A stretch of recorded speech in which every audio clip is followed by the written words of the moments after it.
Night drive. I always loved driving at night. There's something freeing about the quiet roads, the way the world feels like it belongs to just me. The headlights carve out a path through the darkness, illuminating shadows that dance at the edges of the trees. But that night, everything changed. It started as a routine drive home from a late shift at the diner. The clock read 1:45 a.m. when I finally got into my old sedan, fatigue tugging at my eyelids. I turned on the radio, the soft strains of an old rock ballad filling the car, and eased onto the empty highway. The moon hung low, a pale orb casting a silvery light that made the asphalt shimmer like liquid. I found myself lost in thought, replaying conversations from the night, the laughter of coworkers mingling with the sound of the tires humming against the road. It wasn't long before I was cruising past familiar landmarks, trees silhouetted against the sky, a rundown gas station that had been closed for years. About 20 minutes into the drive, I noticed a flicker in the distance. A car was parked on the side of the road, its hazard lights flashing. I slowed down, curiosity piqued. The driver, a man, stood outside, his figure illuminated by the warm glow of the dashboard lights. As I approached, I felt a prickle of unease creep up my spine. There was something off about him, an intensity in his gaze as he looked my way. He was tall, wearing a dark jacket, and his eyes seemed to glimmer like shards of glass. Despite my instinct to keep driving, I rolled down my window. "Need some help?" I called out, my voice wavering slightly. He stepped closer, an unsettling smile spreading across his face. "Actually, yeah. My car broke down, and my phone is dead. Could you give me a ride to the nearest town?" I hesitated. The late hour, the isolation, it all felt wrong, but I couldn't just leave him there. I told myself that I was being silly. After all, he looked harmless enough. "Sure, hop in," I said, forcing a smile. He climbed into the passenger seat, and I immediately felt a shift in the atmosphere. It wasn't just the weight of his presence. It was something deeper, a chill that settled over me. I glanced at him. He was staring straight ahead, his expression unreadable. "Where to?" I asked, trying to break the tension. "Just keep going straight. I'll let you know when to turn," he replied, his voice calm and steady.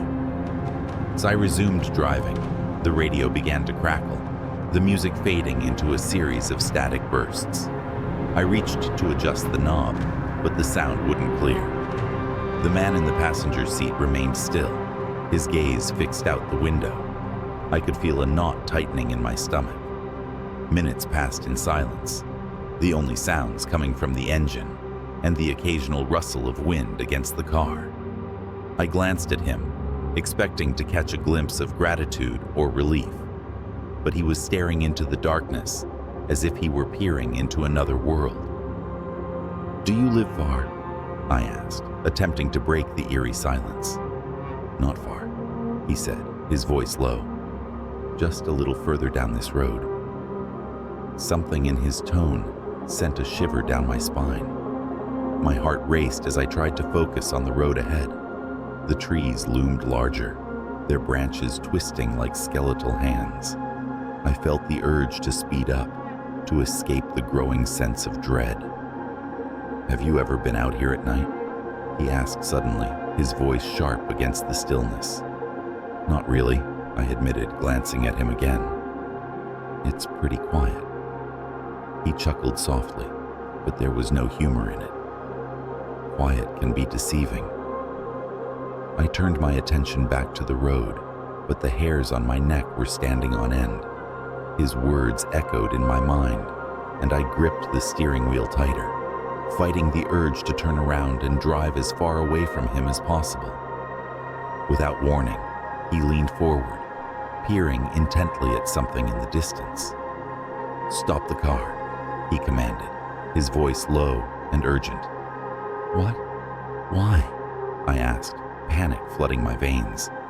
"Just stop," he insisted, and I slammed the brakes, the tires screeching against the asphalt. "What's wrong?" I asked, my heart pounding.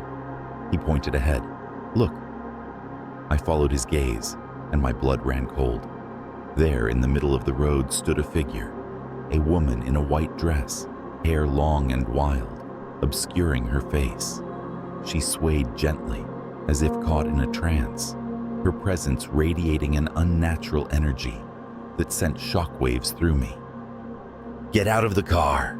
the man yelled, his voice breaking the spell that held me captive. I shook my head, rooted to my seat. "Are you crazy?